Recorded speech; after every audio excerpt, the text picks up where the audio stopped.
Hansel and Gretel. Once upon a time, there lived on the outskirts of a large forest a poor woodcutter with his wife and 2 children. The boy was called Hansel and the girl Gretel. He always had very little money, even to buy food, and once, when times were really bad, they had to get by with 1 piece of bread and butter each day. One night, as he was tossing about in bed, full of cares and worry, he sighed and said to his wife, "What's to become of us? How are we to feed our poor children, now that we have nothing more for ourselves?" "I tell you what, husband," answered the woman. "Early tomorrow morning, we'll take the children out into the thickest part of the wood. There we shall light a fire for them and give them each a piece of bread. Then we'll go on to our work and leave them alone. They won't be able to find their way home, and we shall be rid of them." "No, wife," said her husband, "that I won't do. How could I find it in my heart to leave my children alone in the wood? The wild beasts would soon come and tear them to pieces." "Oh, you fool," said she. "Then we must all 4 die of hunger, and you may just as well go and saw the wood for our coffins." And they argued and argued until he agreed that they must get rid of Hansel and Gretel. "But I can't help feeling sorry for the poor children," added the husband. The children, too, had not been able to sleep for hunger and had heard what their stepmother had said to her father. Gretel wept bitterly and spoke to Hansel. "Now it's all over for us." No, Gretel," said Hansel. "Don't worry. I'll find a way to escape. No fear." And when the parents had fallen asleep, he got up, slipped on his little coat, opened the back door and crept out. The moon was shining clearly, and the white pebbles which lay in front of the house glittered like bits of silver. Hansel bent down and filled his pocket with as many of them as he could cram in. Then he went back and said to Gretel, "It's all right, my dear little sister, and go to sleep. God will not desert us." And he lay down in bed again. At daybreak, even before the sun was up, the woman came and woke the 2 children. "Get up, you sleepyheads. We're all going to the forest to fetch wood." She gave them each a bit of bread and said, "There's something for your lunch, but don't you eat it up before lunchtime, because it's all you'll get." Gretel took the bread under her apron, as Hansel had the stones in his pocket. Then they all set out together on the way to the forest. After they had walked for a little, Hansel stood still and looked back at the house, and all the while he kept on holding back again and again.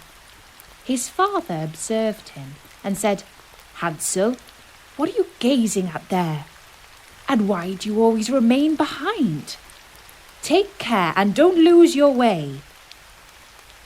"Oh, father," said Hansel, "I'm looking back at my white kitten, which is sitting on the roof, waving me bye-bye."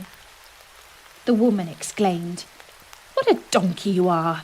That isn't your kitten. That's the morning sun shining on the chimney." But Hansel had not looked back at his kitten. But each time he stopped, he had dropped 1 of the white pebbles out of his pocket to mark the way back home, so that he and little Gretel could not get lost in the woods. When they had reached the middle of the forest, the father said, "Now, children, go and fetch a lot of wood, and I'll light a fire that you may not feel cold." Hansel and Gretel heaped up brushwood till they had made a pile nearly the size of a small hill. The brushwood was set fire to, and when the flames leaped high, the woman said, "Now lie down at the fire, children, and rest yourselves. We are going into the forest to cut down wood. When we've finished, we'll come back and fetch you." But instead, the old parents crept back to their cottage, leaving the children behind. Hansel and Gretel sat down beside the fire, and at midday ate their little bits of bread.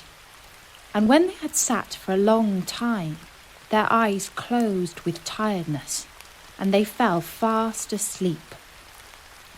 When they awoke at last, it was pitch dark. Gretel began to cry and said, "How are we ever going to get out of the wood?" But Hansel comforted her. "Wait a bit," he said, "till the moon is up, and then we'll find our way sure enough." And when the full moon had risen, he took his sister by the hand and followed the pebbles, which shone like bright new coins, and showed them the path. They walked on through the night, and at daybreak reached their father's house again. They knocked at the door, and when the woman opened it, she exclaimed, "You naughty children! What a long time you've slept in the wood! We thought you were never going to come back." But the father rejoiced, for he felt guilty for leaving his children behind them. Not long afterward, there was again a great shortage of food in the land, and the children heard their mother speak to their father in bed one night like this: "Everything is eaten up once more. We have only half a loaf of bread in the house, and when that's done, it's all up with us. The children must be got rid of. We'll lead them deeper into the wood this time, so that they won't be able to find their way out again. There's no other way of saving ourselves." The man's heart felt heavy, and he thought, surely it would be better to share the last bite with one's children. But his wife wouldn't listen to his arguments, and they quarrelled for a long time until the old man finally agreed that the children had to be got rid of, although he was very sad about it. But the children were awake and had heard the conversation. When the old people were asleep, Hansel got up and wanted to go out and pick up pebbles again, as he had done the first time, but the woman had barred the door, and Hansel couldn't get out. But he consoled his little sister and said, "Don't cry, Gretel, and sleep peacefully, for God is sure to help us." At early dawn, the woman came and made the children get up. She gave them their bit of bread, but it was even smaller than the time before. On the way to the wood, Hansel crumbled it in his pocket, and every few minutes he stood still and dropped a crumb on the ground. "Hansel, what are you stopping and looking about you for?" said the father. "I'm looking back at my little pigeon, which is sitting on the roof waving me farewell," answered Hansel. "Fool," said the wife. "That isn't your pigeon. It's the morning sun glittering on the chimney." But Hansel gradually threw all his crumbs on the path. The woman led the children still deeper into the forest, farther than they had ever been in their lives before. Then a big fire was lit again, and the mother said, "Just sit down there, children, and if you're tired you can sleep a bit. We're going into the forest to cut down wood, and in the evening when we're finished we'll come back to fetch you." At midday, Gretel divided her bread with Hansel, for he had strewn it all along their path. Then they fell asleep, and evening passed away, but nobody came to the poor children. They didn't wake till it was pitch dark, and Hansel comforted his sister, saying, "Only wait, Gretel, till the moon rises. Then we shall see the breadcrumbs I scattered along the path. They will show us back to the house." When the moon appeared, they got up, but they found no crumbs, for the thousands of birds that fly about the woods and fields had picked them all up. "Never mind," said Hansel to Gretel. "You'll see we'll find a way out." But all the same they did not. They wandered about the whole night, and the next day from morning till evening, but they could not find a path out of the wood. They were very hungry too, for they had nothing to eat but a few berries they found growing on the ground. And at last they were so tired that their legs refused to carry them any longer, so they lay down under a tree and fell fast asleep. On the third morning, after they had left their father's house, they set about their wandering again, but only got deeper and deeper into the wood. And now they felt that if help did not come to them soon, they must perish. At midday, they saw a beautiful little snow-white bird sitting on a branch, which sang so sweetly that they stopped still and listened to it. And when its song was finished, it flapped its wings and flew on in front of them. They followed it and came to a little house, on the roof of which it perched.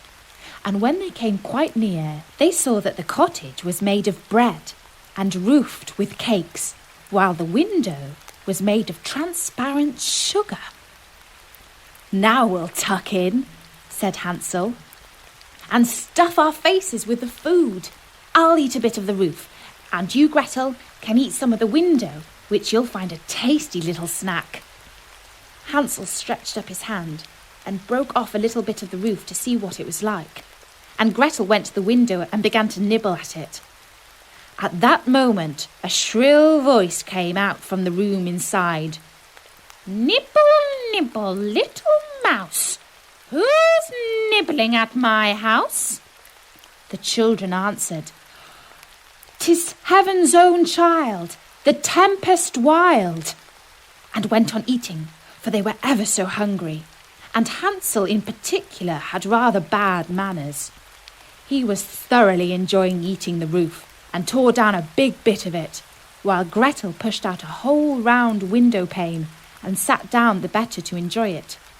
Suddenly the door opened, and an ancient woman was leaning on a stick hobbled out.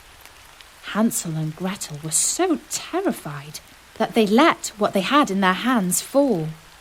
But the old woman shook her head and said, "Oh ho, you dear children, who led you here? Just come in and stay with me. No harm shall happen to you." She took them both by the hand and led them into the house and laid a most delicious dinner before them, milk and sugared pancakes with apples and nuts. After they had finished, 2 beautiful little white beds were prepared for them, and when Hansel and Gretel lay down in them, they felt as if they had got into heaven.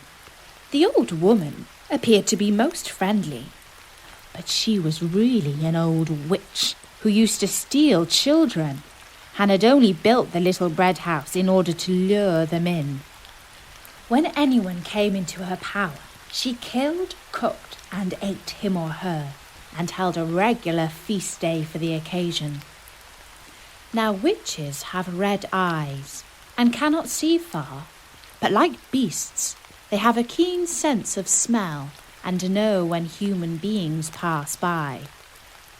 When Hansel and Gretel fell into her hands, she laughed wickedly and said jeeringly, "I've got them now. They shan't escape me." Early in the morning, before the children were awake, she rose up, and when she saw them both sleeping so peacefully with their round rosy cheeks, she muttered to herself, "That'll be a dainty bite to eat." Then she seized Hansel with her bony hand and carried him into the little stable and locked the door on him. He might scream as much as he liked. It did him no good. Then she went to Gretel, shook her till she awoke and cried, "Get up, you lazy bones! Fetch water and cook something for your brother. When he's fat, I'll eat him up." Gretel began to cry bitterly, but it was of no use. She had to do what she was told. So the best food was cooked for poor Hansel, but Gretel got nothing but crab shells. Every morning the old woman hobbled out to the stable and cried, "Hansel, put out your finger that I may feel if you are getting fat." But Hansel always stretched out an old bone, and the old dame, whose eyes were dim, couldn't see it, and thinking always it was Hansel's finger, wondered why he fattened slowly. When 4 weeks had passed, and Hansel still remained thin, she lost patience and decided to wait no longer. "Hi, Gretel," she called to the girl. "Be quick and get some water. Hansel may be fat or thin. I'm going to kill him tomorrow or cook him." Oh, how the poor little sister sobbed as she carried the water, and how the tears rolled down her cheeks. "Kind heaven, help us now," she cried. "If only the wild beasts in the wood had eaten us, then at least we should have died together." "Just hold your peace," said the old hag. "It won't help you." Early in the morning, Gretel had to go out and hang up the kettle full of water and light the fire. "First, we'll make a pie," said the old witch. "I've heated the oven already and rolled the pastry." She pushed Gretel out to the oven, from which fiery flames were already jumping. "Creep in," said the witch, "and see if it's properly heated, so that we can shove in the pie." For when she had got Gretel in, she meant to close the oven and let the girl roast, that she might eat her up too. But Gretel saw through her wicked trick and said, "I don't know how I'm going to do it. How do I get in?" "You silly goose," said the old hag. "The opening is big enough. See, I could get in myself." And she crawled toward it and poked her head in the oven. Then Gretel gave her a shove that sent her right in, shut the iron door and drew the bolt. Gracious! How she yelled! But Gretel fled, and the wretched old woman was left to roast in her own oven.